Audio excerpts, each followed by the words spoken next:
And that's what's making business news headlines to the minute, Peter. Thanks, Liz. Now, my next guest is from the Institute of Public Accountants, and you may well have seen those colourful ads on TV towards the end of 2011.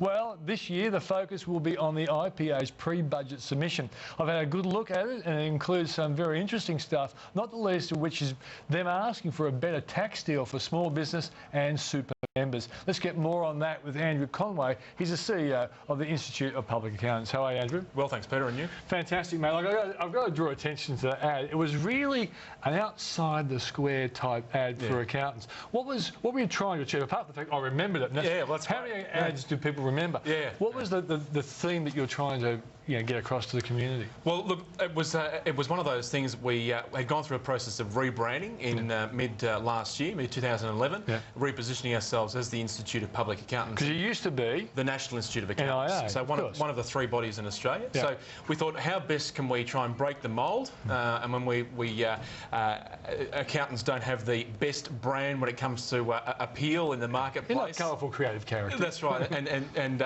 they come in a very distant second to economists, I'd say.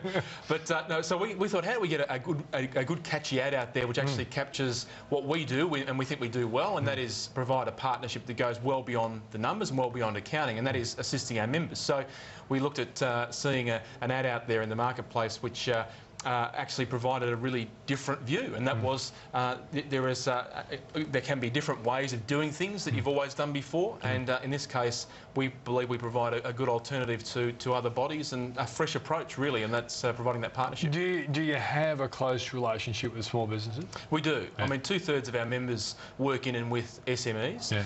Or are small businesses themselves. Well, indeed, absolutely. So we have a large proportion of members that run their own businesses, so that gives us a really unique perspective. So not only are they providing really good counsel to other businesses, but they're actually having to run their own businesses themselves. So that's really the main focus. Okay, now, a lot of people don't understand this, but the organisations like yours and others around across the country put in their pre-budget submissions. Of course, we always think budget's in May, but there's a lot of work happens beforehand, and you guys get a chance to put in your wish list. Yes. Let's start off with taxation.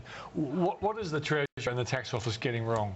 Well, I suppose we'd have to be diplomatic and say, what could they be doing better? Yeah, that's very nice of you. Well, try to be diplomatic. Yeah. Look, what we think is there's some significant systemic gaps and some structural gaps in the market in the taxation regime, particularly in relation to small business. Yeah. And we think there's a need to look at small business tax concessions, the potential of actually offering and freeing up some cash to small businesses now, rather than looking at other incentives to try and inject some assistance. And we're talking about, in the case of the $5,000 write-off of cars. Well, the reality is not every small business will buy a car. No. So how do you free up cash now? So our budget submission really goes to recommending to the government that there should be a tax concession for small business operators. So the proportion of their income they earn from small business activities should receive a tax concession.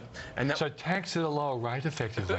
Basically a lower marginal tax rate for small business and small business operators. So we've proposed that in the sense of more of like an entrepreneur's tax offset. So the ETO's coming out of the tax system I think in July.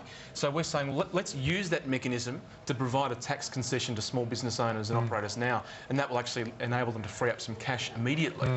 So we're hopeful that lower effective marginal tax rate for small businesses will be a better way of freeing up cash. So would you imagine for those who've got companies a company rate with a discount on what other businesses are paying? Yeah. And what about for the sole trader and the partnership they're paying the normal? Well, actually, our tax concession says we think for those sole traders, we'll be more targeted to the sole traders. So the proportion of their income earned from small business activities to be a concessional rate. In terms of the actual corporate structures, we're saying perhaps the government should consider a carryback loss provision. So the loss you earn in the current period, the current reporting period, could be offset. It should be able to be offset against previous earnings. Yeah. So the carryback provision to actually enable almost an incentive to invest, a reduction in the risk to investing for small businesses who are wanting to invest in their own. So you're sort of saying if a small business lost 20,000 one year, and then next year they make $100,000, they can carry that loss forward. Yeah, well, actually, perhaps even in the reverse. To say if you made the loss in the current period, but you made a surplus in the previous period, you paid tax on. Can you offset against the previous and bring and effectively get a refund? Correct. Of course, that makes a lot more sense. Yeah. What's your feeling? Well, because the budget consideration, the surpluses are really important. Look, but they've never tight. really come up. No government, I think, in the last 10 or 15 years has ever done anything unbelievable for small businesses. There's been some throwaways. It's time, isn't it? Look, well, to coin a phrase, look, I think it is time for us to look at a systemic review. But what we've actually put into our submission, Peter, is to say, what is the blueprint for revenue in Australia? What is the blueprint for the government to fund its obligations well into the future? Now, that's going to take some political courage because it might mean some large changes. Now, there's been precedent for this recently. The UK have had a systemic review of taxation and introduced some systemic reform. New Zealand equally. So we think that the time's right, and certainly there are sectors that are really hurting and need some reform. And the USA and the UK are more compassionate to their small business. There's a bit of positive discrimination towards small businesses in both those countries. Well, certainly in terms of the supply chain, even of government enterprise and government contracts, there's a preference to small businesses. They have, in the US, they have a small business administration, a very large government agency which coordinates even things like disaster relief and recovery of small businesses. So there's a very different approach. And certainly the Australian government for some time has been on the right track. We're saying let's give it a further nudge to get some relief now. OK, what about superannuation? What do you want to see happen there? Well, certainly, in terms of super and FOFA, more broadly... that's the future of financial advice for the non-experts out there. I think as a result of... the profession tends to create jargon overnight, so we have this alphabet supermood. So, the future of financial advice reforms have been on the cards now for almost 2 years. Accountants, to this point, have been able to provide limited advice in relation to the structure of self-managed funds. Which is sensible. Which is actually going. Which is done. So what we're now saying is that, or what the government's saying, is they want to replace that with a conditional licence governed by a financial services licence framework. Now, we think we accept the fact there'll be a licence, that's fine. But what we're concerned about is the entry into that advice regime, because what we don't want to see is less people getting access to good quality advice. There's one thing about having affordability. The other issue is, of course, accessibility of advice. So the concern we have is that the regime being proposed needs to be introduced effectively to make sure that we're not going to create a gap where people will miss out on getting good quality advice. What was the big problem? Like, basically, if you need information around tax, you go to the accountant. If you want information about your investments, you go to a financial advisor.